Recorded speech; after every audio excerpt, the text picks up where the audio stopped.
Gracias. Muchísimas gracias. Bueno, muchas gracias a todos. Me alegro mucho de que estén acá. Me alegro mucho también de que podamos encontrarnos para hablar sobre Borges. Para hablar sobre Borges en la televisión pública, como se dice. Donde lo lógico sería hablar de Jauretche, en principio, ¿no? Pero nosotros vamos a hablar de Borges. En realidad vamos a partir de plantear... hoy vamos a plantear dos cuestiones, digamos, ¿no es cierto? Una es, ¿por qué Borges es un buen escritor? ¿No? Una pregunta sobre qué quiere decir un buen escritor. En general lo que circula es son los estereotipos, ¿no? Las versiones rápidas de, bueno, tal es un buen escritor, tal no es un buen escritor. Y me parece que ya no nos detenemos a decir por qué nos parece que un escritor es un buen escritor. Y habitualmente hablamos de cuestiones que son interesantes, importantes, pero nos hemos olvidado de esa pregunta, que es una pregunta personal, por un lado, y al mismo tiempo una pregunta que está en el centro de cualquier cosa que nos guste hacer, ¿no? Quiero decir, siempre estamos preguntando en el campo en el que estemos incluidos, siempre estamos valorando a los que hacen bien algo, ¿no? Y en ese sentido, la literatura sería otro de los lugares donde estamos atentos a ver a aquellos que hacen bien eso que quieren hacer. Los escritores lo único que sabemos es lo que no queremos hacer. Lo que podemos hacer es decir qué no queremos hacer.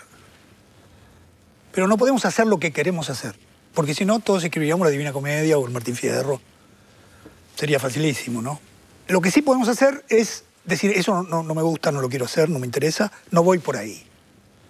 Lo otro es tentativo, digamos. Yo tengo la sensación que Borges estuvo más cerca que nadie de llegar a hacer eso que le parecía que quería hacer, ¿no? Y en ese sentido, eso podría ser una primera indicación de lo que sería un buen escritor. No porque la intención valga, sino porque la perfección es tal que uno tiene que pensar que fue descartando tal cantidad de cosas que no le gustaban que lo que quedó fue algo que parece un milagro por momentos, ¿no? Me refiero a los textos de los años 40, ¿no? Por otro lado, otra cosa que hizo Borges es inventó algo nuevo, ¿no? Inventó algo que él llamó la literatura fantástica, y en la literatura del Río de la Plata, digamos, hubo dos cosas que se inventaron de cero. Una es la gauchesca, que no había eso antes, y eso es lo mejor que se hizo en el siglo XIX. Y lo otro es lo que Borges llama la literatura fantástica, que se hizo en el siglo XX, y que eso no existía. Eso lo inventó él. No solo lo inventó él, sino que creó un procedimiento para que otros también lo hicieran, que es lo máximo a lo que puede llegar un escritor, ¿no? Es como haber inventado el soneto. El tipo que inventó el soneto es mejor que Dante, porque uno puede escribir sonetos con esa forma que este hombre descubrió. Entonces Borges encontró un procedimiento de una manera totalmente milagrosa. En el año 40 publicó Tlön-Uqbar Orbis Tertius, que nunca jamás escribió nada igual, yo creo, ¿no? Ustedes tienen que imaginar lo que era en Buenos Aires que alguien comprara el Diario de la Nación y se sentara a leer ese relato en 1940. El otro día una amiga mía, una lectora que lo ha leído muchas veces, dice, ¿vos sabés que lo leo y no lo entiendo todavía? No lo entiendo quiere decir, porque ¿qué quiere decir entender? Quiere decir tiene muchas más cosas de las que uno recuerda cada vez que lo vuelve a leer, ¿no? Yo a veces quisiera tener una posibilidad de ver qué le habrá parecido a la gente del Diario de la Nación cuando abrieron y se encontraron con eso, ¿no? ¿Qué es eso? Eso es lo que él llama literatura fantástica. En realidad, él, como es un hombre muy inteligente, siempre usó fórmulas. No le puso un nombre. Le puso literatura fantástica, que en realidad él no hace literatura fantástica. La literatura fantástica es la literatura de fantasmas del siglo XIX. Lo que se llama literatura fantástica en sentido clásico es lo que se hacía, digamos, entre mitades del siglo XIX y principios del siglo XX. Hay una idea muy buena del crítico norteamericano Leslie Fidler, ¿no? Él dice, eso se inventa entre el fin de la religión y el comienzo del psicoanálisis. Está buenísimo, ¿no? Ese mundo de fantasmas, vampiros, toda esa cosa que empieza a aparecer ahí, él dice una cosa buenísima. Ya la gente ha dejado de creer, ¿no? Que el mundo está ordenado, que con los muertos tenemos una relación porque está el infierno y el purgatorio, ¿no? Por lo tanto, la mitología religiosa ya no sirve para explicar esas cosas, esas pulsiones que circulan. El psicoanálisis, por suerte, todavía no se había inventado. Entonces la gente puede tranquilamente hablar de vampiros, hablar de muertos que vuelven, ver fantasmas por todos lados, cada tanto alguien le chupa la sangre a otro. Inventan objetos humanoides que son totalmente sádicos y atractivos. Suceden las cosas más extraordinarias, en fin. Eso es la literatura fantástica. Lo que hace Borges es otra cosa. Yo la llamaría ficción especulativa, la llamaría yo. Y si quieren, la llamaría literatura conceptual. Se parece mucho a lo que hacía Duchamp, ¿no? Es mejor que lo que hacía Duchamp, pero se parece mucho a lo que hacía Duchamp, ¿no? Lo que Valéry llamó en el Messier Test, Valéry inventó ese personaje Messier Test que a Borges le gustaba muchísimo y que es una especie de Pierre Menard, y Messier Test quería inventar la literatura no empírica. 1896, la literatura no empírica. La literatura conceptual. No hace falta que esté el texto escrito. Hay que tener la idea de cómo puede ser ese texto. Después otro lo hará. Eso es Macedonio Fernández. El Ascasubi de Borges es Macedonio Fernández. Ustedes se acuerdan lo que le dice Mitre, ¿no? Cuando Hernández le manda al Martín Fierro, Mitre le dice, Ascasubi será siempre su Homero, ¿no? Nosotros decimos Macedonio será siempre su Homero, ¿no? Porque eso lo había inventado Macedonio Fernández. ¿No es cierto? Un escritor conceptual que escribe una novela que son nada más que prólogos, una novela donde se dice cómo se pueden hacer muchas novelas, una novela donde se puede decir cómo son los lectores, una novela no empírica. Nunca publicó, no le importaba publicar, le importaba inventar esa forma que después nosotros usamos. Rayuela de Cortázar. Y bueno, es difícil escribir esa novela sin el Museo de la Novela, ¿no? Es otra novela conceptual. Entonces, eso se inventó en el Río de la Plata. Y lo inventó Borges. Macedonio estaba con él, pero lo inventó Borges, ¿no? Porque Borges hacía unos objetos microscópicos. Borges domina el arte de la microscopía, ¿no?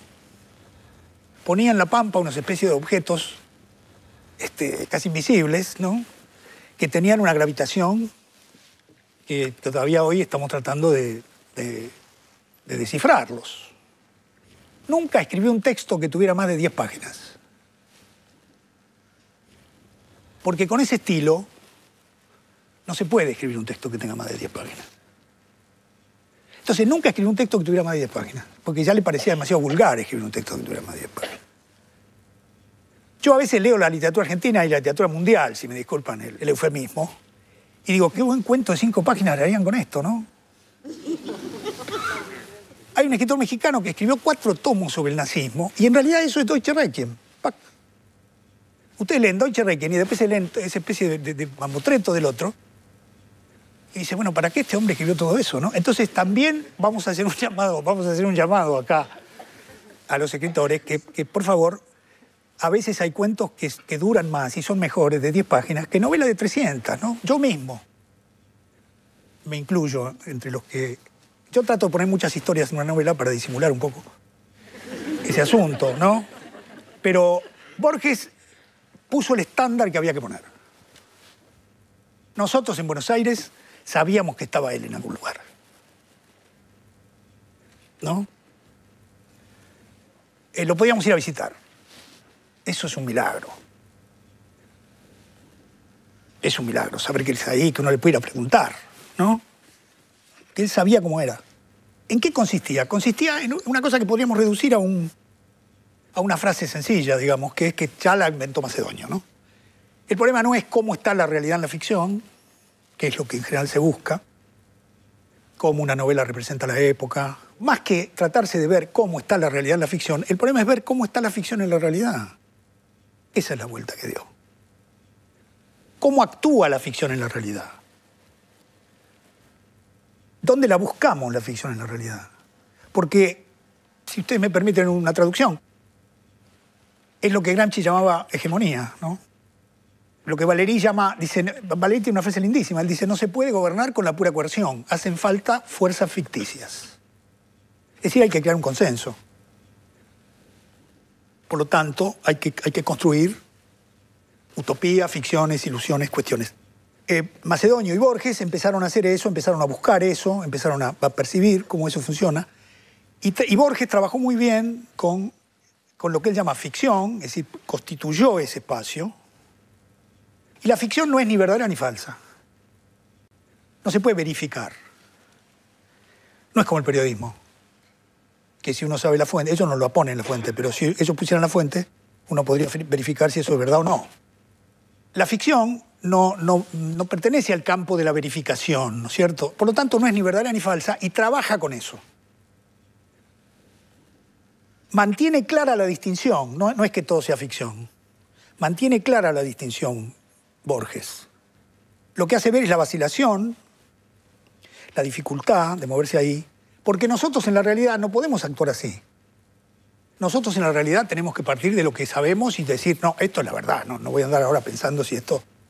De modo, la literatura es una experiencia con esa incertidumbre que nosotros en la realidad debemos dejar de lado.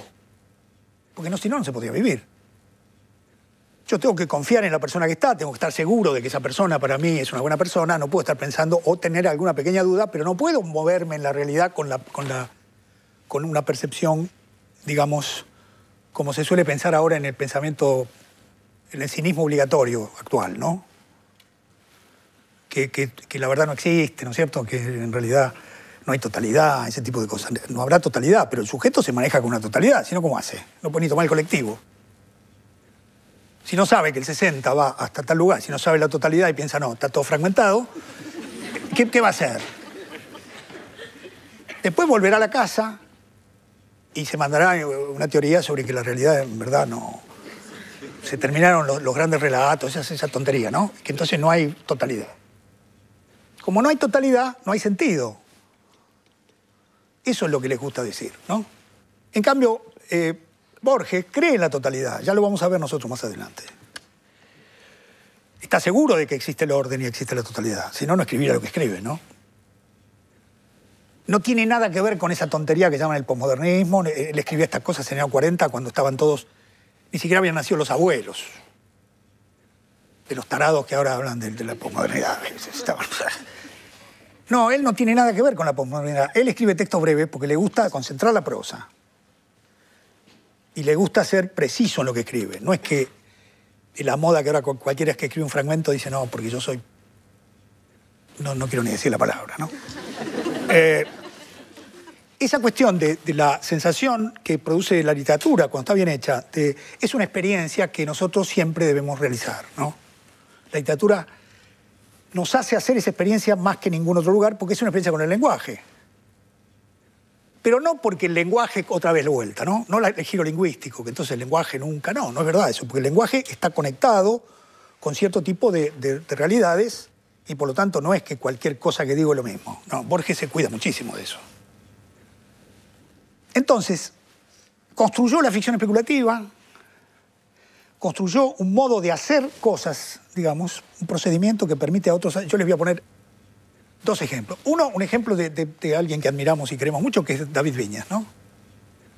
Que admiramos muchísimo a David. David un día se hizo el vivo y dijo, si me apuran, voy a decir que Walsh es mejor que Borges. Está bien, se hacía como el compadrito, ¿no? Porque estaba, como él quería decir que Walsh era mejor que Borges, entonces, si me apuran a mí... Entonces dijo, por ejemplo, nota al pie. Y bueno, no se puede escribir nota al pie sin tlón. En tlón está la realidad y después hay un texto escrito que incide sobre la realidad y lo transforma. Esa enciclopedia donde se cuenta la historia de ese mundo, ya vamos a volver al texto. Hay una enciclopedia que reconstruye el universo paralelo de un mundo, como si fuera la enciclopedia británica, pero sobre un mundo que no existe. Está igual que la enciclopedia británica, que describe el mundo en el que vivimos, dice Australia, tal, pero esa es una enciclopedia que describe un mundo imaginario. Uno que se llama Tlön, otro que se llama Ukbar. Por lo tanto, uno lee esa enciclopedia y sabe cómo es ese mundo, del mismo modo que si uno lee la enciclopedia británica, sabe cómo es el mundo en el que estamos moviéndonos. Tiene alguna idea, por lo menos. Hasta ahí estamos bien, es un mundo paralelo. Pero resulta que el mundo paralelo de Tlön empieza a intervenir en la realidad y lo empieza a transformar. El final del relato es extraordinario, ¿no? Dice, el mundo será Tlön. Yo estoy acá traduciendo, dice Borges, y ya me veo venir. Bueno, el relato de Walsh, que es extraordinario, es igual. Es alguien que va y cuenta la historia de cómo se suicidó una persona, y después hay una carta que va perturbando todo eso y que va invadiendo el relato en tercera persona. Walsh se cuidó. En la primera edición se ve bien eso, ya después se perdió. Walsh contaba muy bien las letras para que la carta fuera invadiendo, como en el estilo de Borges, ¿no? Fuera invadiendo la parte del relato del narrador, y eso, que era como la enciclopedia Tlön en minúsculo, terminara por ocupar la página entera. Empezaba con una línea, la nota al pie, que era la carta del suicida, después 2 líneas, después 3 líneas, después 4 líneas, y cuando llegaba arriba quedaba solamente la carta y el relato había desaparecido. El relato había pasado de 28 líneas a 27, a 26. Había hecho un trabajo borgiano, digamos, ¿no? Entonces David tiene razón que es un gran relato, pero también podría haber pensado que no tenía por qué hacerse el compadrito y decir que... Porque, ¿qué quería decir David? Me gusta más Walsh porque es de izquierda. Tiene razón.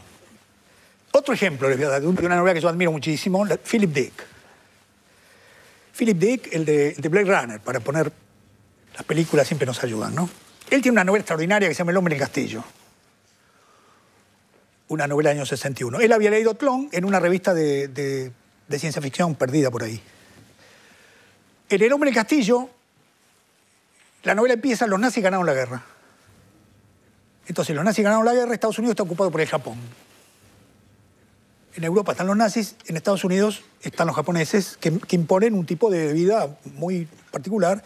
Por ejemplo, la gente tiene, para hacer cualquier cosa, la gente tiene que leer el I Ching. Es lindísima la novela, ¿no? Los norteamericanos están totalmente sometidos por los japoneses. El horror, ¿no? ¿Cómo sería la vida si los nazis hubieran ganado la guerra? Está todo así, y de pronto empiezan a hablar de una novela que hay, de un tipo que está en un castillo escondido. Y se habla de esa novela que parece que es una novela prohibida, que no se puede ni siquiera nombrar. ¿De qué trata esa novela? Esa novela es una novela de ciencia ficción cuyo tema es los nazis perdieron la guerra.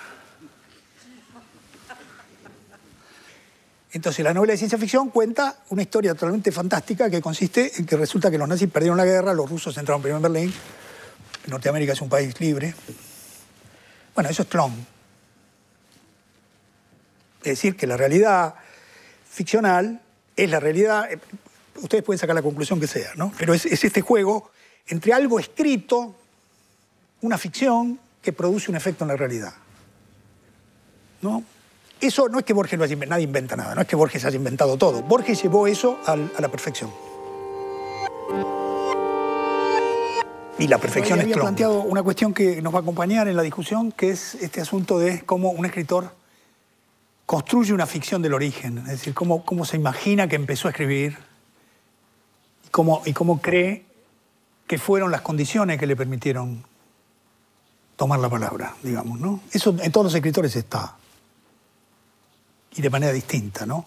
En Borges dijimos, para decirlo con Freud, esa novela familiar, ¿no? Freud dice, bueno, a partir de la diferencia sexual y la diferencia social entre los padres, el padre pobre o rico y la madre pobre o rica, el padre bello, la madre fea, el chico construye una novela e imagina que es hijo de un rey o hijo de una reina.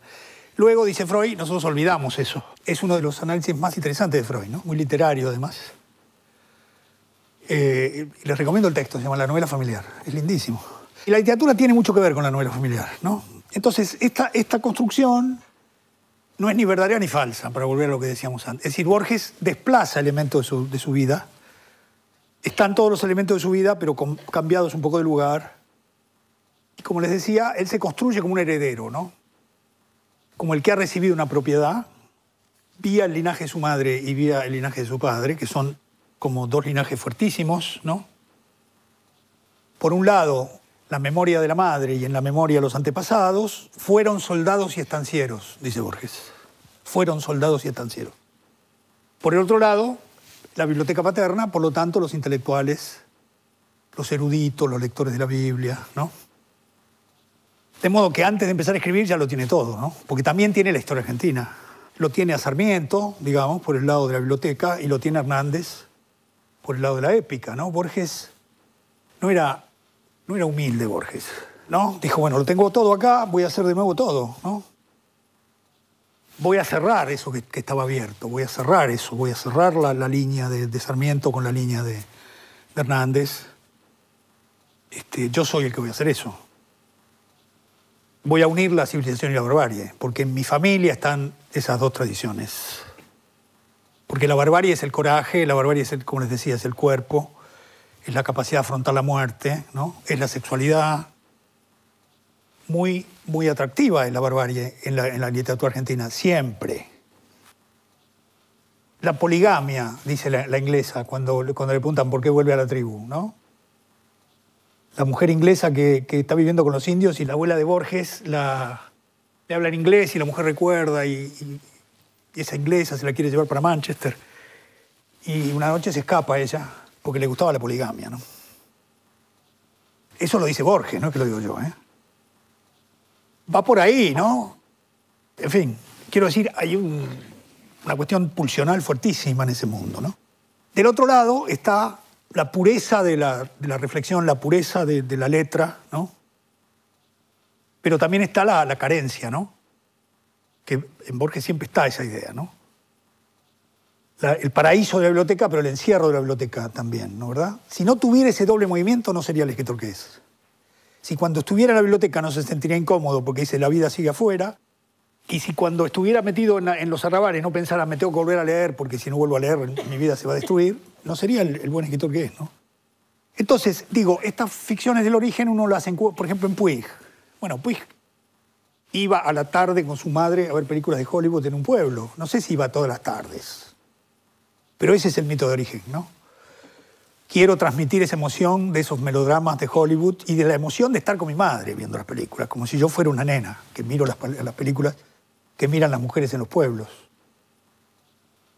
Un mito de origen fuertísimo, ¿no? El de Puig, que permitió eso que hizo, ¿no? Que es una cosa única. Puig, ¿no? Un escritor. Quiero decir, entonces, Art es lo contrario de Borges, ¿no? Borges es el propietario de todo, Art no tiene nada. El juguete rabioso es robo unos libros. Astier entra a robar en la biblioteca de una escuela. Yo creo que es el acto más transgresivo que he leído, ¿no? Entran a robar en la biblioteca de una escuela. El acceso a la cultura es un acceso transgresivo. Eso es Roberto Art. No tiene nada. Entonces, es siempre bueno buscar estos caminos de lectura porque eso permite construir el modo en que el escritor piensa su lugar en la sociedad. No el modo real en el que está. Que cierta crítica sociológica suele asociar a los escritores con su lugar. Y Sartre tiene una frase bellísima sobre eso. Sartre decía, Valéry es un pequeño burgués, pero no todos los pequeños burgueses son Valéry. Con lo cual queda liquidada la crítica sociológica, ¿no? ¿Qué es lo que lo hace distinto a este tipo, ¿no? ¿Verdad? A Borges. Entonces, ese sería el punto sobre el cual vamos nosotros a discutir luego cuestiones que no solamente son internas, sino también tienen que ver con sus posiciones políticas. Porque pareciera que es desde ahí, desde donde él toma posiciones políticas. Con esa posición que es una posición que no es el sistema de legitimidad que funciona en la sociedad burguesa, donde es el mérito, ¿no? No el nacimiento el que define el valor de los sujetos, ¿no es cierto? La Revolución Francesa termina con esa idea de que uno donde nació es ahí donde tiene su lugar en la sociedad y empezó la idea de que en realidad lo que hay que hacer para tener un lugar es ganárselo, ¿no? Digamos, la utopía. No importa cuál es el lugar de nacimiento, lo que importa es lo que el sujeto hace con su vida. Mientras que Borges está en una posición preburguesa, digamos, ¿no? En esa cuestión. Ahora, esto que nosotros describimos así, al mismo tiempo tiene mucha fuerza desde el punto de vista de la construcción de la ficción, porque la memoria y la biblioteca son grandes estructuras de construcción de ficción para Borges. No son solamente elementos que podemos leerlos como una cuestión ligada a cómo piensa el lugar o la propiedad desde la cual escribe, sino también son máquinas de ficción. La memoria es una máquina de construir ficciones, ¿no es cierto?, en Borges, y la biblioteca es otra máquina de construir ficciones. Entonces, son grandes maquinarias que no son solamente, lo son también, ¿no?, como digamos, grandes condensaciones de propiedades en el sentido fuerte de la expresión, ¿no? ¿Qué otra cosa puede necesitar un escritor sino tener una memoria que sea la memoria de la patria y una biblioteca que tenga todos los libros? Bueno, eso, Tampoco eso garantizaría nada, pero está bastante bien si uno empieza así, ¿no? Entonces, pero a la vez, estos lugares son grandes lugares de construcción de la ficción. Y Borges realiza una operación extraordinaria porque escribe una serie de relatos para cada uno de estos linajes, ¿no? Escribe los cuentos de cuchilleros, que parecen cuentos escritos por otro escritor y que uno puede seguir esa línea, como respuesta, como deuda, como pagando la deuda con la tradición épica de la memoria. Y escribe los grandes cuentos de la erudición borgiana, digamos, el juego con la erudición borgiana, como su retribución al hecho de haber recibido esa biblioteca. Y no solo hace eso, sino que cuenta 2 veces su comienzo en la ficción, ¿no? Extraordinario, ¿no? Y Borges cuenta 2 veces, de manera distinta, cuando escribió por primera vez una ficción. Porque el Borges que nos importa a nosotros es el Borges que empieza a escribir ficción, que deja casi por mucho tiempo de escribir poesía y que empieza a escribir un tipo de ensayo que ya está contaminado por la ficción. Eso empieza en 1933, digamos, y termina en 1953. Esos son los grandes años, ¿no? Lo que hay antes de eso, desde el 23 al 33, son tanteos comienzos, ¿no? Entonces él dice, mi primer cuento fue Hombre de la esquina rosada, dice. Y como yo era muy tímido, no me animé a publicarlo con mi nombre y lo publiqué con un seudónimo de mi familia materna, Francisco Bustos, cosa que es así. Él publica en Crítica, en 1933, Hombres pelearon, que es en realidad Hombre de la esquina rosada, con el seudónimo de Francisco Bustos. No se anima a tomar la palabra, diríamos nosotros. Escribe ese cuento, pero no se anima a firmarlo con su nombre. Luego lo incorpora a Historia Universal de la Infamia y luego tiene con ese cuento siempre una relación muy contradictoria, ¿no? Y me olvidaba, antes de escribir Hombre de la esquina rosada, escribe un relato que sale en la revista Martín Fierro en el año 27, que se llama Leyenda policial, donde empieza a aparecer el tema del duelo. O sea que hay como unos titubeos para hacerse cargo de esa tradición a partir de la cual va a escribir esos relatos, que son relatos de la oralidad, ¿no? Son relatos de la oralidad fuerte. A mí tan luego hablarme del finado Francisco Real. Así empieza, ¿no? A mí tan luego, ya está muy seguro el narrador, ¿no? Y del otro lado, para mantener el juego aunque ahora vamos a ir hacia la memoria, del otro lado, en la zona de la biblioteca, él escribe El acercamiento al Motasim, que es como lo que viene antes de Pierre Menauto del Quijote, que tiene esa estructura extraordinaria que Borges inventa ahí, que es hacer la reseña verdadera de un libro imaginario. Que eso lo inventa él. No es que lo inventa, ¿no? Porque ya lo había hecho, siempre alguien lo hizo, pero quiero decir, él toma eso, bueno, él hace eso en muchísimos textos, en Clon, por ejemplo, ¿no? Hace como si uno escribiera una reseña o una biografía de un escritor y dice todo como si fuera absolutamente verdadero, pero el escritor está inventado, ¿no? Con El acercamiento al Motasim, todos lo leen como un ensayo, porque tiene la forma de un ensayo, es un cuento extraordinario, y Borges dice, uno de mis amigos lo mandó a pedir a Inglaterra el libro. Ustedes van a creer que yo me encarnizo con Bioy, pobre, ¿no? Pero fue Bioy el que hizo eso. Vamos a sacar a Bioy, vamos a borrar todo lo que yo dije de Bioy, que es un tipo admirable en muchos sentidos. Pero la verdad que sí, que se creyó el relato, como muchos, y Borges le hace el chiste y dice, un amigo, cuando leyó El acercamiento al Motasim, encargó esa novela policial de la que se habla ahí, que era un invento de Borges. Y en la Facultad de Filosofía y Letras de la Universidad de Buenos Aires lo ficharon a Pierre Menard como un autor real. ¿No es cierto? Entonces, inventó algo muy raro, donde nunca estamos seguros de qué es lo que pasa con esos textos, ¿no? Con ese movimiento. Entonces, también en el caso de Pierre Menard contó esa historia bellísima, que él tuvo ese accidente y que casi muere con el accidente que después cuenta en el sur, y dijo, yo pensé que si me ponía a escribir un ensayo y no podía, o trataba de escribir un poema, que era lo que había escrito antes, y no me salía porque la enfermedad me había arruinado, hubiera sido atroz. Entonces dice, traté de hacer algo que nunca había hecho y escribí mi primer cuento, Pierre Menard. Es decir, que para cada una de los linajes escribe el cuento inicial, que efectivamente es el cuento inicial de una serie, ¿no? Que uno podría, y que nosotros vamos a tratar de reconstruir.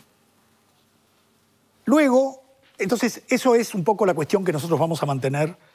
Hoy vamos a referirnos a la cuestión de la memoria y a toda esa serie de cuentos, y la semana que viene vamos a trabajar sobre la biblioteca y la serie de cuentos de la biblioteca y luego en la última vamos a tratar de empezar a juntar todo, ¿no? Cuando yo empecé a escribir, yo era un joven barroco, como todos los jóvenes lo son, por timidez. Es decir, el escritor joven sabe que lo que dice no tiene mucho valor y quiere esconderlo, simulando ser un escritor del siglo XVII o un escritor del siglo XX, digamos. Pero en cambio ahora yo no pienso ni en el XVII ni en el XX, yo trato simplemente de expresar lo que quiero y trato de hacerlo con las palabras habituales, porque solo las palabras que pertenecen al idioma oral son las que tienen eficacia. Es un error suponer que todas las palabras del diccionario pueden usarse. Hay muchas que no pueden usarse.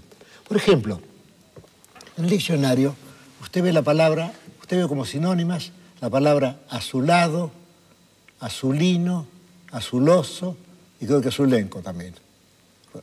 La verdad es que no son sinónimas. La palabra azulado puede usarse, es una palabra común, digamos, que el lector acepta. Como si yo pongo azuloso o si pongo azulino, no. Es una palabra que mira en dirección contraria, como dice Stevenson. Es decir, que realmente la única palabra que puede usarse es azulado, porque es una palabra común que se desliza con las otras. El espacio de la memoria es el espacio de la oralidad, ¿no? Primero porque en la gran tradición épica, ya lo sabemos eso, ¿no? Antes de la escritura, de hecho, la relación memoria-oralidad viene de Homero, ¿no? Entonces él es consciente de que eso es la épica, ¿no? Lo que yo les decía, él, cuando en la Decátura de la Madre dice, esa voz que desde lo antiguo de la sangre me llega, ¿no? Otra vez es el linaje el que le da la voz argentina, ¿no? Esa voz él la recibe de la sangre. Entonces la voz es lo auténtico mismo. Eso sigue todavía, ¿no? Derrida ha hecho una serie de investigaciones sobre esta cuestión. ¿Por qué la voz aparece como lo auténtico y no el signo, ¿no? Pero hay una tradición que considera que el que está diciendo algo es mucho más confiable que si lo dice por escrito, ¿no? Entonces, en el cuento, Borges dice, el hombre era parecido a la voz. Eso es un momento lindísimo del relato, donde pide que le abran la puerta muy violentamente, Francisco Real, y cuando lo describe, como diciendo, ¿no?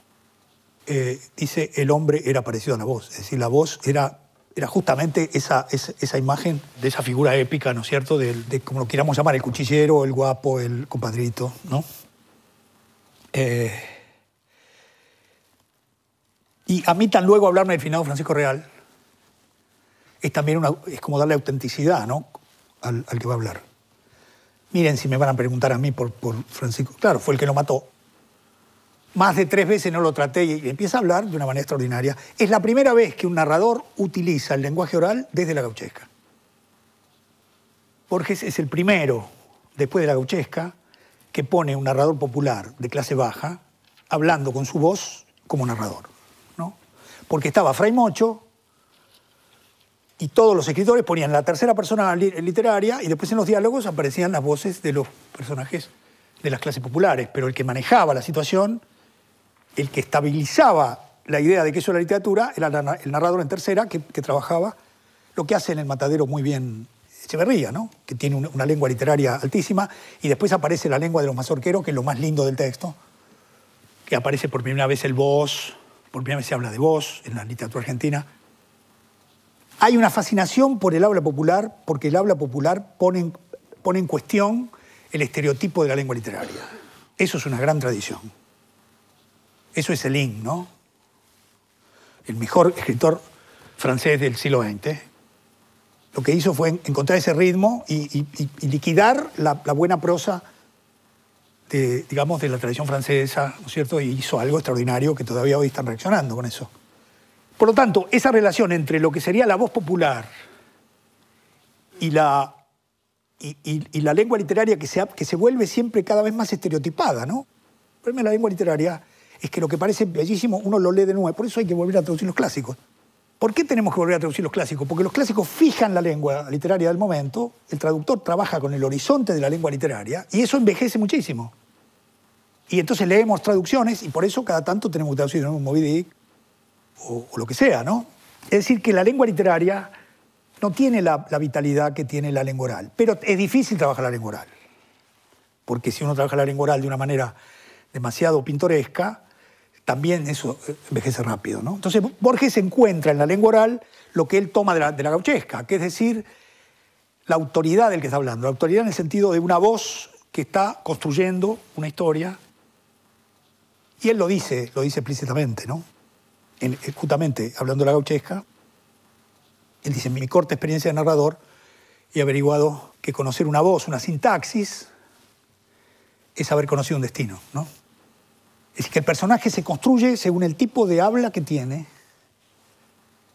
Entonces, es un tipo de uso de la literatura que no tiene que ver con otros escritores que también admiramos, como Netti, que todos los personajes hablan igual y no se les ocurre ese problema, ¿no? Sino es alguien que hace de esa lengua una cuestión importante, ¿no? Entonces, la voz argentina, ¿no? No la voz argentina de clase, digamos, no es Mansilla o Cambaceres, que también escriben con una oralidad que todos admiramos, porque la oralidad de clase era la oralidad literaria de aquel momento. Entonces Mansilla, Cambaceres escribían como el Che Guevara, si ustedes quieren poner un ejemplo. El Che Guevara escribe muy bien porque está metido en una estructura de clase que le permite usar malas palabras y decir lo que quiere con una libertad que en general, no sé cómo llamar al sector que no es ese. Digamos, la clase media, como dicen los lingüistas, tiende a la hipercorrección, porque no quiere que se note. No quiere que se piense que es de clase baja y tampoco, y tiene miedo de no hablar bien. Entonces, un rasgo estilístico de lo que podríamos llamar la zona intermedia, clase media, los escritores en general, es la hipercorrección, ¿no? Terror a tener un error de gramática. Mientras que uno lea a Mansilla o lea a Cambaceres, y lo que encuentra es una gran libertad, ¿no? Es un acontecimiento, el hombre de esquina rosada, sencillamente porque, como digo, él se hace cargo de algo que él sabe bien lo que está haciendo. Él sabe perfectamente lo que está haciendo, ¿no? Que está continuando la gauchesca. Y que está trabajando con el hijo del gaucho. Es decir, el compadrito es el hijo del gaucho, no es el gaucho, es el orillero, el tipo que está en el borde de la ciudad, que ni siquiera es un hombre de la ciudad, que está en el borde, en la orilla de la ciudad, en el margen, que es, digamos, un tipo que ya no es un gaucho de a caballo, es un hombre, él lo dice también, ¿no? Lo dice en un texto que este es muy bueno, que se llama El Desafío. Dice, hay un relato legendario o histórico que prueba el culto al coraje. De los orales, el primero que oí, o sea, que ya se coloca como aquel que está atento a esa mitología, ¿no? Y después, cuando describe quiénes son los que construyen esa mitología, dice, tendríamos pues a hombres de pobrísima vida, a gauchos y orilleros de las regiones ribereñas del Plata y del Paraná, creando sin saberlo una religión con su mitología y sus mártires, la dura y ciega religión del coraje, y vivida en estas repúblicas por pastores, matarifes, troperos, prófugos y rufianes. Entonces, los protagonistas del culto al coraje son los marginales, ¿no? Que vivían en el conurbano, porque ese era el conurbano de aquel momento. El sur, Barracas, donde empieza el matadero, donde estaban los mataderos del sur y donde estaba la zona que habían abandonado los ricos, ¿no es cierto? Y que por lo tanto aparecía como una zona donde estaba la mazorca. Estaban, digamos, los peligrosos de aquel momento, ¿no? Los que, digamos, producen el efecto ahí con el matadero son los que persiguen a los personajes de Amalia, ¿no? El sur de Borges, que es como la condensación de Buenos Aires, ¿no? Porque es la ciudad antigua, ¿no es cierto? Es de hecho la ciudad para Borges, es la ciudad del bajo fondo, es la ciudad de los corralones, la ciudad de los mataderos, ¿no? Es la ciudad donde están los prostíbulos. Nosotros vamos a ver en la película de Mujica, muy buena, que está basada en Hombre de Esquina Rosada, algo muy notable, porque en Hombre de Esquina Rosada, el que viene de San Telmo va hacia Palermo a pelear con Francisco Real. Porque el otro lugar marginal era Palermo antes de que se entubara el Maldonado. Era una zona baja, una zona de clases populares bajísima. Cuando se entuba, esa zona empieza a subir y se convierte en lo que fue después. Pero ahí está la penitenciaría, se llamaba la Tierra del Fuego, era una zona peligrosísima, era otra vez el conurbano. Y en la película se ve el viaje en carro que hace Rosendo Juárez con los guitarristas que van con él. Se la ve muy bien, se ve muy bien cómo recorren todo el sur. Bien en el sur está el carnaval, están los negros en el sur, donde estaban en general los negros de Rosas, digamos, que habían quedado ahí, y se vienen hacia Palermo por abajo. Entonces, bordean la ciudad, no entran en la ciudad. Una de las características de estos compadritos de Borges es que no entran en la ciudad, siempre están en el borde de la ciudad, ¿no? Quería decirles algo más sobre el hecho de que Borges cuenta este relato, es siempre el mismo relato, siempre son dos que se enfrentan, ¿no es cierto? Y la forma es siempre la misma. A Borges es a quien le cuentan ese relato. Borges está en un bar y viene alguien y dice, Borges le voy a contar una historia, y le cuenta. Aquí, en Hombre de la Esquina Rosada, es muy lindo al final porque el que cuenta es el asesino, pero eso está oculto, y lo sabemos al final del relato, casi sin darnos cuenta, con el final. Yo me fui tranquilo a mi rancho, dice el que está contando la historia, el oriental, ¿no? Que estaba a unas 3 cuadras. Ardía en la ventana una lucecita que se apagó enseguida, porque la lujanera se fue con él. Porque como él mató, la mujer se va con el más valiente. Te juro que me apuré para llegar enseguida. No, me apuré para llegar cuando me di cuenta, ¿no?, de que estaba la mujer ahí. Pero no lo dice, ¿no? Borges es un gran cuentista, nunca dice las cosas, las insinúa. Entonces Borges, dice, y ahí te das cuenta que le está contando la historia a Borges. Volví a sacar el cuchillo corto y filoso que llevaba cargado aquí en el chaleco junto al sobaco izquierdo y le pegué otra revisada despacito. Y estaba como nuevo, inocente, y no quedaba ni un rastrito de sangre. Una cosa más que me parece importante es que, por un lado, Borges está más ligado a Moreira como héroe que a Fierro. Es más Moreira que Fierro, digamos, el que él tiene en la cabeza, ¿no? Que es un hombre de esa zona, era un hombre de la matanza, Moreira. Él toma de Fierro, toma el tono oral, y de Moreira toma el personaje que ya no es un gaucho, digamos, que es un gaucho de la orilla, es un hombre que es un guapo electoral, es un guardaespaldas de los caudillos, es un hombre que ya está metido en la política.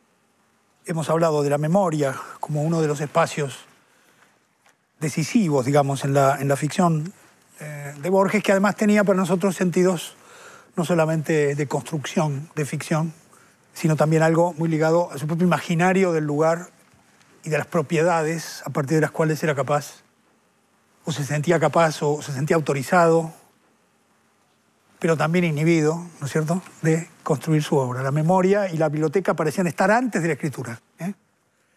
Estaban antes de la escritura. Entonces eso es un respaldo, pero también es un peligro, ¿no? Entonces, trabajábamos sobre la idea de la memoria absoluta que aparecía encarnada básicamente en Funes, y la memoria ajena que aparecía ligada al relato, la memoria de Shakespeare, que, como dije, es el último relato de 1980, ¿no es cierto? Decíamos que en el caso de la memoria, la aspiración es el olvido, ¿no? Paradójicamente es el olvido a lo que se aspira, porque la memoria supone un peso, digamos, ¿no? Creo que algo de eso siempre hay, ¿no? Creo que nosotros tenemos una palabra que es muy... solemos usar una palabra que es una palabra muy interesante, que es remordimiento, ¿no? Aquellas cosas que recordamos que no queremos recordar, ¿no? En Borges pareciera que esa idea de que la memoria no se puede controlar y que los recuerdos pueden invadir, es un elemento que, desde luego, funciona en su ficción de una manera extraordinaria. Del mismo modo que en la biblioteca los libros también son, en cierto sentido, algo intimidatorio, ¿no? Me parece que la cuestión central en Borges, y no solo en Borges, pero yo diría en la literatura, ¿no?, es que uno siempre tiene que preguntar quién es. ¿Quién escribe, quién lee, quién recuerda, ¿no? La pregunta sobre aquel que hace la acción me parece importantísima en la literatura. La literatura siempre trabaja con situaciones específicas, siempre con casos individuales. Parte de ahí para cualquier generalización, ¿no? ¿Quién recuerda? Funes recuerda. ¿Quién recuerda? Un oscuro profesor especialista en Shakespeare, que es quien recibe la memoria de Shakespeare en esa transacción completamente fluida, que enloquece luego al ser invadido. Su memoria cada vez es invadida por la memoria de Shakespeare y al final ya no sabe cuál es la vida que ha vivido, ¿no es cierto? ¿Y quién lee, no? Pero podríamos decir que en el mundo contemporáneo hay dos grandes lectores, digamos. El lector tipo Kafka y el lector tipo Borges, ¿no? Si tuviéramos que sintetizar la proliferación de modos de leer, podríamos decir que hay dos grandes maneras que esos dos escritores ejemplifican de una manera perfecta, ¿no? En el caso de Kafka, como sabemos, es la idea de no ser interrumpido. Kafka tiene una carta bellísima a Felisa, ¿no? A Félix Bauer, y le dice: mi ilusión es vivir en un sótano muy largo, que nadie pueda nunca entrar ahí, que me dejen la comida en la puerta, si yo puedo hacer un poco de ejercicio, dice él. De modo que me dejan la comida y yo tengo que recorrer el sótano para abrirla y llevarme la comida, y ahí estaría yo muy feliz, en ese sótano, porque ahí podría leer tranquilo, y quizás si leo tranquilo puede ser que pueda escribir, ¿no? Sabemos que Kafka, que es el mejor de todos, siempre decía que no podía escribir, ¿no? Que es un detalle que siempre identifica a los buenos escritores, ¿no? Los buenos escritores son los que tienen dificultades para escribir, como Borges, ¿no? Dificultades, quiero decir, como les decía, no es un escritor prolífico ni es un escritor que tenga una respiración larga, ¿no? Entonces, la interrupción es un elemento importantísimo en la experiencia de la lectura para cualquiera, yo diría, ¿no? Hay también acontecimientos en la historia de la lectura de interrupciones, y hay un cuento buenísimo de Cortázar, uno de los mejores de Cortázar, ¿no? Continuidad de los parques, donde hay alguien que está leyendo una novela y lo van interrumpiendo, y al final el que le interrumpe es el personaje central de la novela que está leyendo, que es el amante que viene a matar al marido, que está leyendo un libro en un sillón de terciopelo verde, ¿no? Es un cuento increíble, ¿no? Porque es un cuento sobre qué es leer una novela y qué es leer un cuento, pero también es un cuento sobre la paranoia o sobre la sensación que tiene uno cuando está leyendo y que no quiere que lo interrumpan. Cualquier persona a la que uno ve leyendo en el subte o en cualquier lugar está como en un espacio propio, concentrado en eso, y uno mismo lo ve y no sabe muy bien lo que está. Si uno no tiene la cultura necesaria, la experiencia de ver gente leyendo y saber lo que pasa, si un marciano viene y ve a alguien leyendo, pero dice: ¿qué está haciendo esta persona, no? Que está ahí sin moverse. Lo real irrumpe, ¿no? También la cultura es una pausa. Saul Bellow dice: la cultura es como la oración, dice él. Es una pausa en medio del ruido y del caos y de la velocidad. Y el arte es una manera de establecer un momento, un paréntesis, en el que podemos tener un tiempo propio, ¿no? Por eso yo creo que la cultura de masas, siguiendo la tradición kafkiana, tiene esa pregunta que nos hacen siempre en general los escritores, ¿no? Y no solo los escritores: ¿qué libro se llevaría a una isla desierta, ¿no? Que yo alguna vez hice el chiste, porque claro, es como si ellos imaginaran que solamente estando en una isla desierta uno va a leer, ¿no? Yo siempre les contesto que me llevaría, como lo dije ya alguna vez, un libro que me enseñara a hacer un bote, ¿no? Eso es lo que me llevaría a la isla desierta, si pudiera, ¿no? Decía, Kafka es el lector de un solo libro, ¿no? Eso, si uno lee el diario, lo ve, que pasa semanas con un solo libro. Puede ser la Biblia, puede ser Dickens. Es un lector muy intensivo, muy de una tradición que podríamos llamar una tradición hermenéutica judía, ¿no? Un lector que profundiza la lectura, ¿no? ¿Verdad? Es un extraordinario lector de Dickens, ¿no? Mientras que Borges está aislado en la biblioteca, pero tiene todos los libros ahí. Y entonces un libro remite a otro, y remite a otro, y remite a otro, y remite a la sensación de que siempre hay otro libro que no se leyó, ¿no? Por eso es muy contemporáneo Borges. Porque todos tenemos hoy esa sensación en la web, que ni siquiera tiene borde la web. Como la biblioteca de Borges, que tampoco tiene bordes, y ni siquiera se sabe dónde termina la serie, ¿no? Borges transmite muy bien lo que supone la lectura incompleta, que siempre falta un texto, ¿no? Que siempre hay algo que todavía habría que leer y que eso que no está leído determina lo que estamos leyendo, ¿eh? ¿Y qué es lo que lee? Lee una serie mezcladísima de textos, de filosofía, de matemáticas, de cuentos, no lee novelas, ¿no es cierto? Lee biografías. Hay un libro que es extraordinario y que quiero rendirle un homenaje ya las he nombrado, ¿no? Los he nombrado.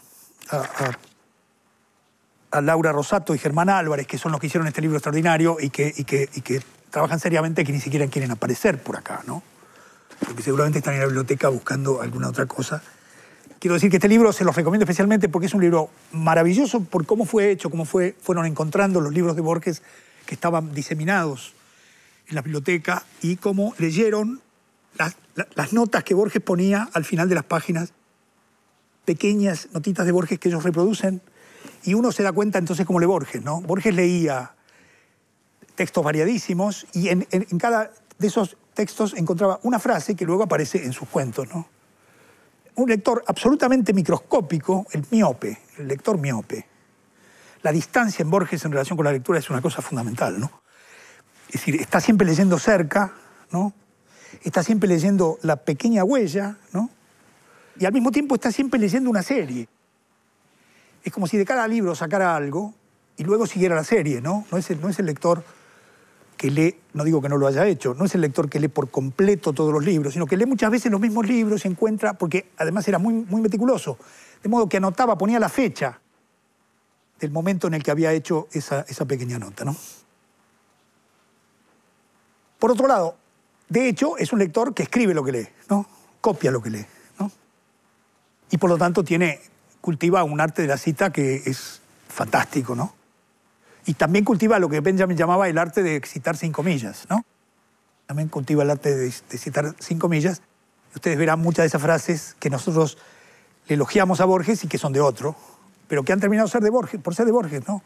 Porque además las traduce tan bien que a veces las mejora, ¿no? Las mejora un poco siempre, ¿no? Entonces, muy notable. Yo lo vi a Borges 4 veces, ¿no? La primera vez cuando era estudiante, tenía 18 años, en el año 59. La segunda vez en el 1969, yo estaba trabajando en ese momento haciendo una colección policial, en realidad, en una editorial que se llama Tiempo Contemporáneo, y también hacía una colección de cuentos ahí. Saqué cuentos de Mailer, cuentos de Wernicke. Y entonces en un momento se me ocurrió hacer una selección de cuentos de Conrad, porque en aquel momento no estaban circulando los cuentos de Conrad. Entonces que lo voy a ir a ver a Borges, a ver si él selecciona los cuentos y hace un prólogo, y sería lindísimo que él eligiera los cuentos.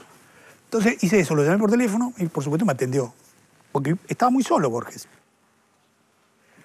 porque era ciego, ¿no? Entonces, si uno lo llamaba y si le decía para qué lo quería ver y aquello para lo cual quería verlo tenía sentido, y le decía, véngase. Entonces fui a verlo y me dijo lo que siempre decía, pero qué buena idea, ¿no? Eso es que siempre le hacía, qué buena idea, no se le había ocurrido a nadie antes, qué sé yo. Empezó con eso. Y claro, dice, sí, fenómeno. Dice, tenemos que poner primero el duelo. Hay un cuento de Conrad extraordinario que se llama El duelo, que son dos soldados que se odian tanto que mientras van las guerras napoleónicas asolando toda Europa, ellos están siempre en un duelo privado, cada vez que se encuentran se baten a duelo como dos endemoniados. Es lindísimo el cuento porque mientras tanto la guerra asola a toda Europa y ellos cada vez que se ven en cualquier bar o en cualquier lugar que estén, porque los regimientos de ellos dos, que son del mismo ejército, se encuentran, inmediatamente se ponen a hacer un duelo privado. A Borges le parecía muy Kafka ese cuento, ¿no? Le gustaban mucho esos tipos que estaban en esa obsesión. Entonces inmediatamente después me empezó a contar duelos. Y la tarde fue cayendo y nos olvidamos de Conrad. Primero me acuerdo el primer cuento, el primer duelo. Me dijo, una vez Julio César estaba por iniciar una batalla y el general enemigo le dijo, bueno, en lugar de que muera tanta gente, ¿por qué no nos batimos a duelo nosotros dos? Entonces Julio César, que por supuesto era muy buen escritor, entre otras cosas, le dijo, sí, cómo no, pero yo le mando un gladiador, si usted quiere. Entonces Borges se divertía mucho con eso y después siguió con una serie, de la que me acuerdo, una serie de cuentos, por ejemplo, un enfrentamiento entre Saint-Beuve y Víctor Hugo, ¿no? Y que Víctor Hugo no creía en los duelos, pero no podía no aceptar el desafío en aquel tiempo. ¿No? Entonces fue al duelo con un paraguas pintado de amarillo, me dijo Borges, para mostrar que él no estaba de acuerdo con el duelo. Eran una serie lindísima de duelos, y después me contó uno absolutamente extraordinario, que pasaba en un pueblo de la provincia de Buenos Aires, donde había un guapo, de estos guapos borgianos, que tenía a todo el mundo, que era el hombre valiente del lugar, ¿no? que se llamaba Soto. Y resulta que al pueblo llega un circo pobre, esos circos medio campesinos, ¿no? Y en el circo había un domador de leones, que ponía la cabeza en la fauce del león y se convirtió en el hombre más valiente del pueblo, todo el mundo. Y se llamaba Soto, para peor. Entonces, porque este hombre tenía muchos problemas, dice, porque cada vez que iba a tomar una ginebra al bar aparecía el otro Soto que le decía, acá sobra un Soto. Y el pobre domador de león tenía que salir corriendo por la puerta de atrás, ¿no? Le encantaba esa historia a Borges, y es lindísima, la verdad, ¿no? Entonces, ahí vi cómo funciona, ¿no? Funciona con una serie que está unida por un eje, aunque la materia común sea variadísima, porque pasaba de algo que había leído en las décadas de Tito Livio a algo que había leído en un intercambio de cartas de Víctor Hugo, a una anécdota oral, en fin. Y todo estaba como enhebrado por esa forma que él usa mucho, ¿no? La esfera de Pascal, alguien hablaba de la esfera de Pascal. De pronto toma una metáfora y la sigue. El infierno, toma el infierno como es que aparece. Es decir, que construye una cadena, pero que era, evidentemente yo lo vi funcionar ahí como si fuera alguien que, yo no sé cómo llamar a eso, pero era como, bueno, así le funciona la imaginación, ¿no? Estuvo como 4 horas contándome duelos y se olvidó de Conrad.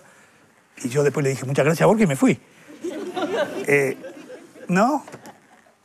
Por otro lado, los duelos son un elemento central de su ficción, ¿no? Son un elemento central de su ficción. Se repiten los duelos como forma a lo largo de toda su obra y son siempre igual. Son 2 hombres que se enfrentan por el reconocimiento y son capaces de afrontar la muerte. Los cuentos de cuchilleros son una serie, pero también hay duelos que incluyen, por ejemplo, los teólogos, ¿no? El cuento que se llama Los teólogos. En La muerte y la brújula uno puede decir que en realidad es un duelo de Lonrod con Scarlac, que se parece mucho al Sur en ese sentido, porque Lonrod, que es el gran intelectual, cae, digamos, bajo la telaraña de Scarlac, que por fin lo mata, ¿no?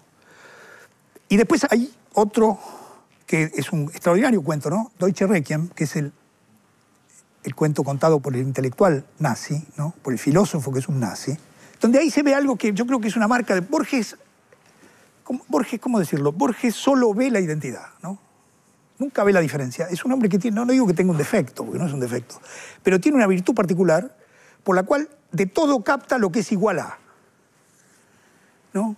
Tiene como un, no sé cómo se llama eso, como si tuviera un ojo de más. Entonces, en todos lados ve, tac, pero entonces no ve la diferencia. Entonces, por ejemplo, ese cuento, en la próxima reunión de la semana que viene, vamos a ver la cuestión de la política en Borges. Ahí yo veo un problema, por ejemplo, al final, los que se enfrentan son siempre lo mismo, ¿no? O sea, Borges dice, bueno, pero en realidad los teólogos, en el cielo de los cielos, tan distintos que eran, terminaban siendo uno igual al otro, ¿no? Siempre hay un lugar donde los opuestos terminan por identificarse. Eso está en los cuentos de Borges todo el tiempo. En este cuento es más complicado porque es el filósofo que dirige un campo de concentración y tortura a un filósofo judío, y luego en el final, en la metafísica de Borges son lo mismo. Bueno, no son lo mismo. Ahí me parece que sí se puede decir, no son lo mismo, ¿no? O sea, que se dejó llevar por esta lógica de la duplicación, de la identidad, que es un elemento muy potente de su imaginación. Tiene una capacidad extraordinaria para ver lo que se parece en cosas que no tienen relación. Tiene una mirada increíble para poder ver cosas que no parecen a primera vista. Por ejemplo, la serie de los duelos, que está bien, ahí el elemento que los unifica es bastante visible, pero es capaz de hacer esas cosas con elementos que no son tan evidentes, digamos, ¿no? La otra cosa que tienen los duelos es algo que yo llamaría la ficción del nombre, ¿no? Que es un elemento que es muy importante en Borges. Porque la ficción del nombre está en la zona del culto al coraje, porque es el nombre del otro lo que importa, la nombradía que tiene el otro, lo que hace que el duelo se produzca, ¿no es cierto? Alguien tiene, digamos así, ha construido una leyenda de que es un hombre valiente y se llama el pegador, o sea, y alguien lo busca sencillamente porque dice que es más valiente que él, ¿no? Entonces, le cuestiona el nombre. Yo les decía que Dalman, el pobre bibliotecario, que imagina su muerte en un almacén de La Pampa, y sale a pelear cuando lo nombran, cuando lo llaman Dalman. Dice, ahí no pude dejar de pelear, ¿no? Entonces el nombre ahí es un elemento que tiene mucho que ver con la virilidad, tiene mucho que ver no solo con el coraje, pero también están los nombres en la zona de la cultura, también hay una ficción del nombre ahí.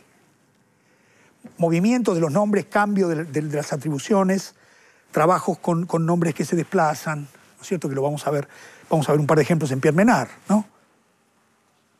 Entonces, los duelos y las lecturas, digamos, están unidas por estos elementos que son como ciertas formas que Borges busca lo idéntico, ¿no? En eso también, eso explica por qué está tan ligado a los géneros, ¿no? Borges, ¿por qué le gustan los géneros populares, ¿no? Creo que lo hablamos de eso ya. ¿Por qué le gusta el cine de Hollywood? ¿Por qué le gusta el policial?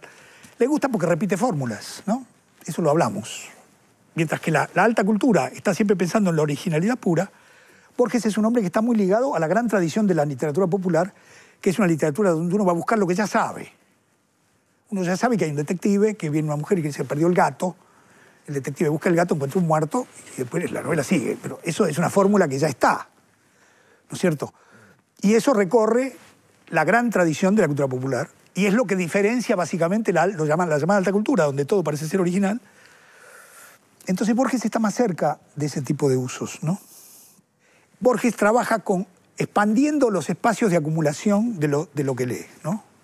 Uno podría hacer una serie que es la cita. Una serie de citas es un texto de Borges.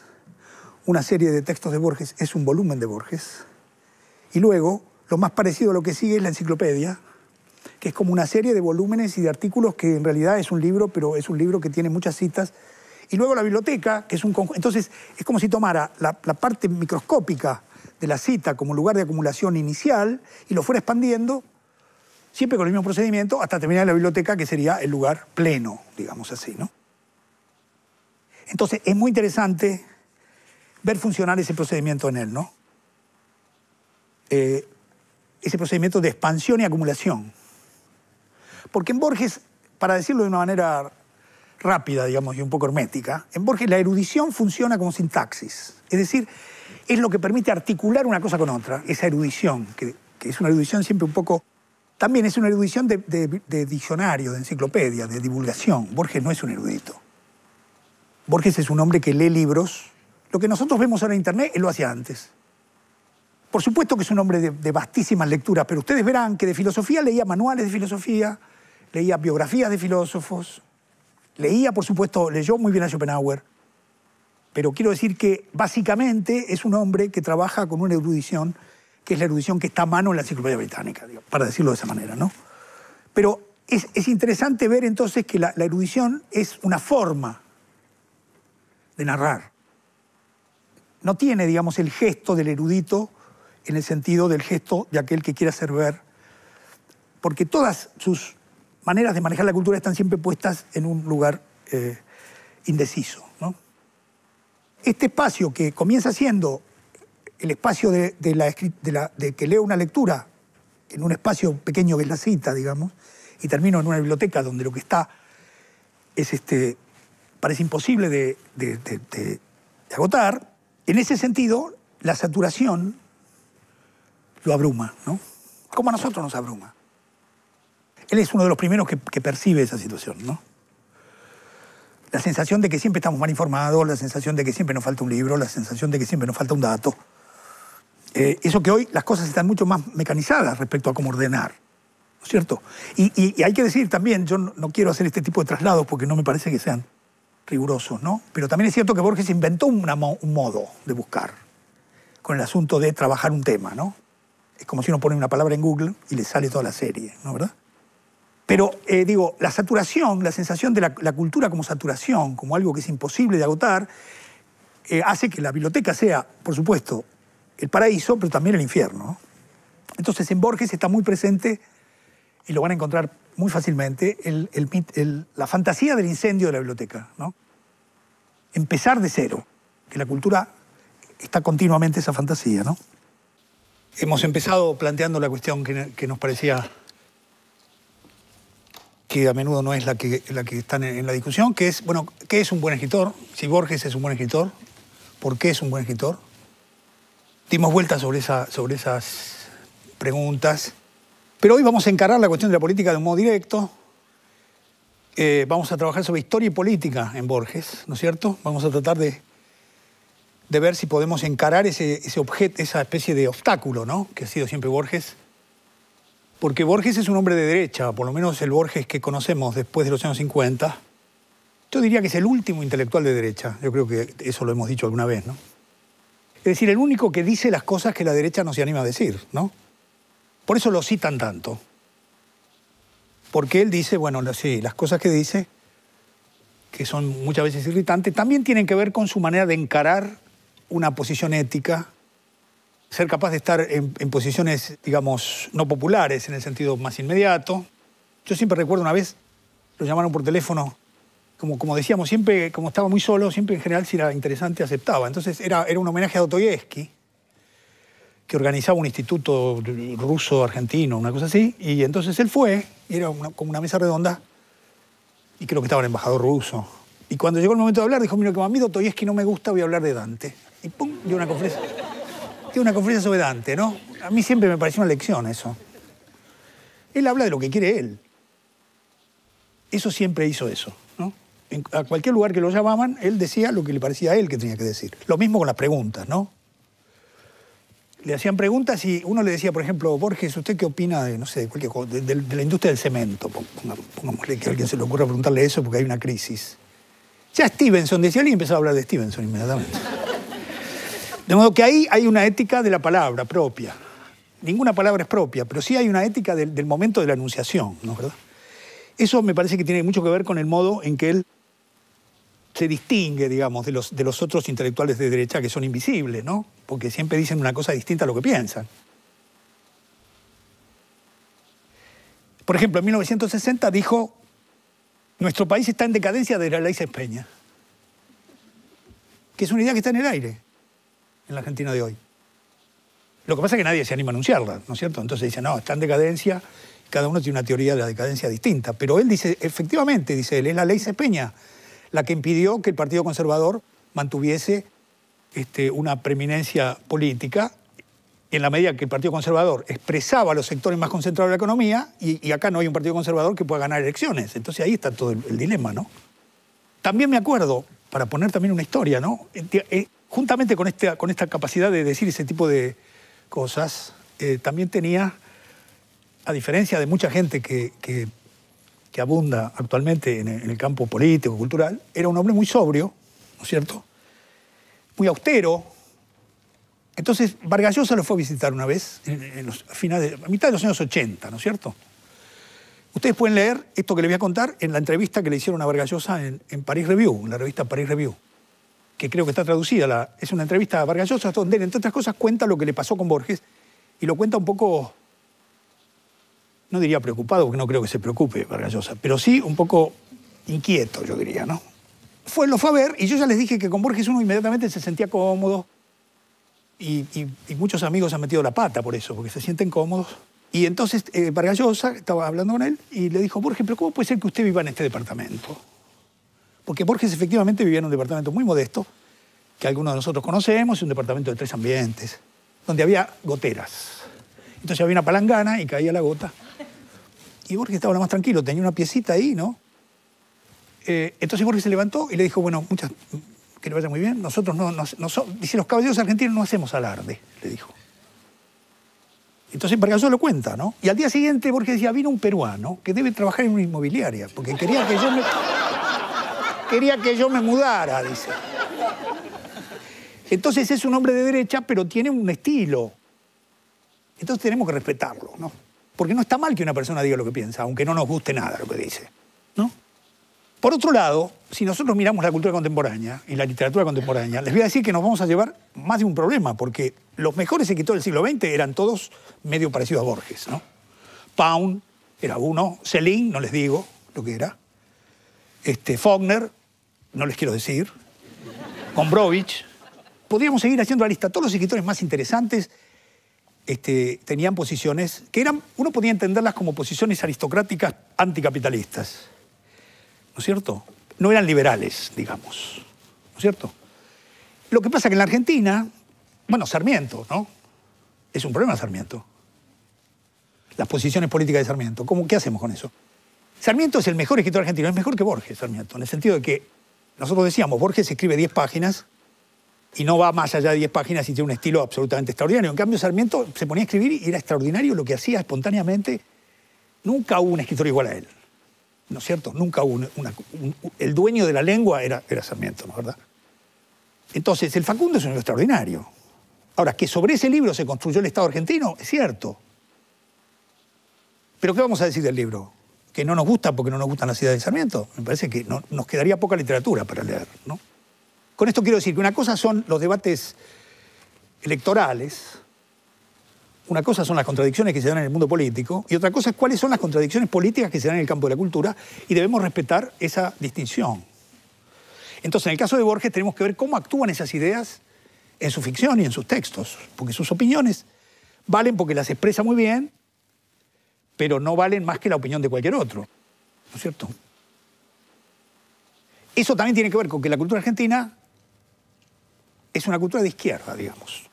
La cultura argentina, no quisiera generalizar demasiado, pero me da la sensación que la cultura argentina tiene un peso, la izquierda tiene un peso que no es el peso que tiene electoralmente la izquierda. Entonces cuesta mucho ser de derecha en la Argentina. ¿Cuál es el modelo de la cultura de izquierda en Argentina? Mafalda. ¿Vieron la chica de Quino? Yo creo que ese es el modelo de lo que es, digamos, el pensamiento más o menos progresista en la Argentina. Una chica que está contra la guerra, que está por la paz, que no quiere tomar la sopa, una serie de cosas. Entonces quiero decir que Borges es un inconveniente y al mismo tiempo es una posibilidad de discutir verdaderamente esta cuestión de qué modo vamos a ver las relaciones entre política y literatura, que cuando decimos política y literatura estamos diciendo posición del escritor en su texto. Lo llamamos política porque la política es una estrategia, una táctica. Usamos esa metáfora. Pero ustedes no se van a acordar nunca quién era el ministro del Interior en la época de Art. O quién era Vítolo mientras Borges estaba escribiendo, qué sé yo. No, ¿no es cierto? Hay una relación entre lo que es el mundo político y lo que es el desarrollo de la cultura que no tiene equivalencia, ¿no es cierto? No podemos. En el presente sí parece que es muy importante. Por lo tanto, tenemos que darle a eso, no una autonomía, porque no se trata de eso. Hay una política propia ahí. Pero debemos saber cómo la vamos a discutir, porque si no, sería fácil preguntarle a la gente qué piensa políticamente y entonces me gustan los textos de él si está de acuerdo conmigo y no me gusta si no está de acuerdo conmigo, que es bastante lo que pasa. Por otro lado, el otro problema que propone Borges es que hasta 1933 pensaba de otra manera, era irigoyenista. En el poema Fundación Mítica de Buenos Aires dice: el corralón seguro ya opinaba Irigoyen. El corralón es el conurbano del momento. El corralón, era eso, el corralón es donde nacieron los tangos, estaban los prostíbulos, llegaban el ganado que llegaba y llegaban también los carreros, ¿no? Era la zona de la periferia de la ciudad. El corralón seguro ya opinaba Irigoyen, es decir, estaba ahí Irigoyen. Siempre el corralón opinó seguro y hubo problemas con eso. Entonces, en un momento Borges pensó que eso estaba muy bien y tuvo una posición muy firme, firmó declaraciones a favor de Irigoyen, participó en un comité de intelectuales jóvenes en defensa de Irigoyen. En 1931 publicó un texto que se llama Nuestras imposibilidades, en Sur, que es un texto muy interesante porque es como una versión microscópica de toda la problemática del ser nacional, ¿no? Es como que anticipa Radiografía de la Pampa. Es un texto que influyó mucho en Octavio Paz, para que Octavio Paz escribiera El laberinto de la soledad, que es también un texto sobre la esencia mexicana. En ese texto Borges ataca la crisis del 30, el golpe del 30 con mucha vehemencia, en medio de lo que dice, digamos que es el único momento en el que él incurre en esa metafísica del ser nacional, incurre a su manera, microscópicamente, en un texto de 4 páginas. No necesita escribir Historia de una pasión argentina como Mallea, ni necesita escribir Radiografía de la Pampa, escribe un texto de 5 páginas que es buenísimo, aunque tiene el problema de que también a él en ese momento se le ocurrió a ver si había una esencia del argentino, ¿no? Que no hay, les aviso yo que no hay. Nosotros vamos a tomar un momento que es 1951 por 2 motivos. Primero, Borges ya sabe que se va a quedar ciego. Ha tenido una serie de operaciones, está resignado. En el 53, después del 53 ya no puede leer. Entonces se apura un poco y en ese año escribe textos extraordinarios. Escribe Kafka y sus precursores, escribe ese texto del que yo le leí, es un texto buenísimo, que se llama Notas sobre Asia Bernachot, ¿no? Pero también escribió Kafka y sus precursores y también dio una conferencia extraordinaria que creo que es el texto básico, digamos, de la influencia de Borges, que es El escritor argentino de la tradición, un texto que ha producido un efecto increíble. Y sobre ese texto quisiera decir algunas cosas, ¿no? El año 51 es importante porque en el año 52 él va a publicar su último libro, de hecho, ¿no? Que es Otras Inquisiciones. Ya en el 53 escribe El Sur y después ya estamos con la ceguera, es otra cuestión. Es un libro muy bueno, Otras Inquisiciones, es su testamento, digamos. Él sabe lo que está pasando. Él sabe lo que está pasando. Entonces, él da esa conferencia en el Colegio Libre de Estudios Superiores, que era una institución que habían creado los opositores a Perón, un poco con el modelo de lo que es el Collège de France o lo que es el Colegio de México, un lugar que no es universitario, pero que tiene un nivel, en fin, que Perón luego cerró, por supuesto. Entonces, él da la conferencia ahí en el año 51, porque ha empezado a dar conferencias a partir de 1946, cuando los peronistas lo echan con el chiste que parece que es de Borges, en definitiva. Si no es de Borges, sería un borgiano que había en el peronismo, ¿no? Porque realmente es un chiste borgiano decirle a Borges, usted ahora es inspector de aves y es hermosísimo, parece que formará parte del arte de injuriar. Es un chiste extraordinario. Todo el mundo se escandaliza, me parece maravilloso que le hayan dicho eso, ¿no? Era como decirle, mire Borges, reconocemos su calidad verbal y ahora le vamos a hacer un chiste a usted. Él dice que lo que dicen ahora, lo que parece ser, es que fue él quien inventó ese chiste. Que lo trasladaron no sé a dónde y él dijo, bueno, me nombraron inspector de aves. Lo cierto es que se queda sin trabajo y entonces ahí se produce algo que es muy importante. Empieza a dar conferencias, pero como conferencista Borges se convierte en una figura mundial. Es uno de los grandes conferencistas contemporáneos. Las conferencias de Borges eran las cosas más multitudinarias que ustedes se imaginarán en Dinamarca, en Brasil, en cualquier lugar que fuera, San Pablo. Él dio las conferencias Norton en Harvard en 1967, que son digamos, el punto más alto al que puede llegar un escritor. Son las conferencias que dio, en fin, que dieron todos, dio Stravinsky, en fin, son las que se publicaron acá. Creo que se llama El arte de la poesía o algo así, ¿no? Pero su éxito como conferencista se lo debe al peronismo. Al peronismo se lo debe. Porque el peronismo lo dejó sin trabajo y tuvo que empezar a dar conferencias. Y también se lo debe a Estela Canto. Yo les recomendaba unos libros. Les recomiendo el libro de Estela Canto, Borges a contraluz, que es lo mejor que se ha escrito biográfico sobre Borges. Ella es la mujer a la que le dedicó el Aleph y fue uno de los grandes amores de Borges. Y era una mujer extraordinaria, bellísima. Estaba en Sur y era del Partido Comunista. Y su hermano Patricio Canto es una figura importantísima de la vida cultural de izquierda en Argentina, gran traductor, muy amigo de Oscar Mazota. Ahí Borges entró en contacto con un mundo y esta muchacha lo empezó a poner en problemas a Borges. Como ahí está contado y se ven las cartas, tanto lo puso en problemas que un día le dijo, tenés que ir al psicoanalista. Porque Borges tenía ciertos problemas. Efectivamente, Borges fue al psicoanalista en el año 46-47, desde luego en el libro, yo no voy a decir el nombre del psicoanalista, pero en el libro de Estela Canto creo que está el nombre, y Germán García le hizo una entrevista al psicoanalista. Entonces, ¿qué pasó? Lo que pasa con el psicoanálisis. Borges no resolvió el problema al que iba, pero perdió la timidez y pudo dar conferencias, ¿no? A mí me pasó igual. Yo empecé a analizarme en 1970, sigo con los mismos problemas, pero aprendí a bailar el tango como nadie, ¿no?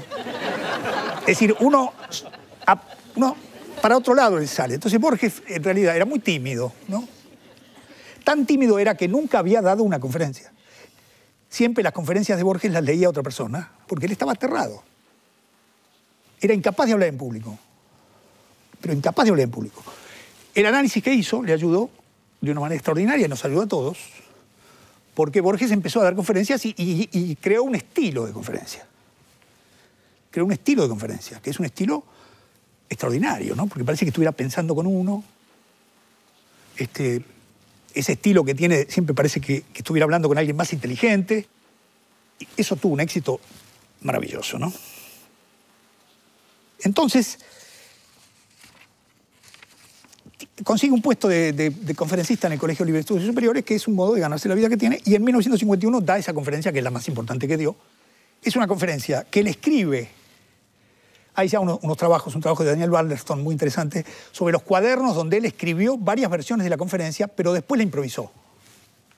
Que es muy interesante eso. De modo que él trabajó escribiendo en el año 51 esa conferencia, varias versiones, pero luego fue y la improvisó. Y lo que nosotros leemos es la versión taquigráfica de esa conferencia en el Colegio Libre de Estudios Superiores. Ahí Borges da una hipótesis extraordinaria, muy ligada a lo que estábamos viendo la semana pasada, ¿no es cierto? Esta cuestión de los modos de leer como autónomos en relación a los textos. Porque la tesis central es que hay una serie de literaturas secundarias y desplazadas de las grandes corrientes europeas que tienen la posibilidad de un manejo irreverente de las tradiciones culturales, de las grandes tradiciones centrales, a las cuales no pertenecen. Y pone ahí a la cultura judía, a la tradición irlandesa y a la literatura argentina. Para Borges, el lugar incierto que tiene el pueblo judío sin territorio, gran lector de la hermenéutica, ¿no es cierto?, y de la cábala, un pueblo nómade, que lee siempre fuera de su propia tradición, y su tradición es el libro. La cultura irlandesa es una cultura encapsulada dentro del imperio inglés, que ha perdido su lengua, que es el gaélico, y que lucha contra la tradición del país imperialista, desde adentro mismo de la cultura, ¿no es cierto? Y produce lo que Borges siempre dice, bueno, produce una cultura de Bernard Shaw, en fin, y produce a Joyce, que es de la tradición católica, por lo tanto también tiene una posición distinta respecto a lo que es la tradición central protestante. Forma parte de una minoría católica, Joyce, ¿no es cierto? Y Joyce escribe sobre esto todo el tiempo, sobre Parnell, sobre la tradición, en fin. Entonces él ve en la tradición irlandesa, a la que admira muchísimo, como admira muchísimo a la tradición judía, a la tradición, digamos, de lectura judía, algo parecido a lo que pasa en Sudamérica, dice por primera vez. Está hablando de Sudamérica en la conferencia, que es muy raro. Es la literatura argentina, el escritor argentino y la tradición, pero también es Sudamérica. Es decir, yo diría el Río de la Plata, habría que ubicar qué Sudamérica es esa, ¿no? En definitiva, lo que Borges dice es que la tradición nacional es un modo de usar la cultura extranjera. La tradición nacional es un modo de usar la cultura extranjera, no es un contenido. Es un modo de leer. En el mismo sentido en que había dicho antes, en el texto que yo les dije, que si había un modo de leer que él podía saber de cómo iba a ser en el futuro, él podía saber cómo era la literatura en el futuro, porque es el modo de leer el que constituye lo que luego sería un contenido. Por lo tanto, libera a la discusión sobre lo nacional de cualquier cuestión de contenido. Contenido folclórico, contenido prehispánico, contenido anti-inglés, contenido pro-francés o lo que fuera. Pone una posición extraordinaria. ¿Por qué? Porque siempre le leemos fuera de lugar. Siempre lo que nos viene está descolocado, no está en la tradición que debe ser. Leemos todo, bueno, Sarmiento es un ejemplo de eso, ¿no? El Facundo es un libro escrito con toda la biblioteca y no se parece a ningún libro que se haya escrito en esa época. Como Borges, se escribe con todos los libros y díganme algo parecido a lo que hace Borges acá. Es un uso de la cultura que está ligado a todo lo que está pasando en la cultura sincrónicamente en ese momento, y el objeto que se produce es un objeto completamente nuevo y novedoso que está hecho de todo eso, pero que es nuevo y distinto. Enciclopedias, atlas, el oriente y el occidente, siglos, dinastías, símbolos, cosmos y cosmogonías brindan los muros, pero inútilmente.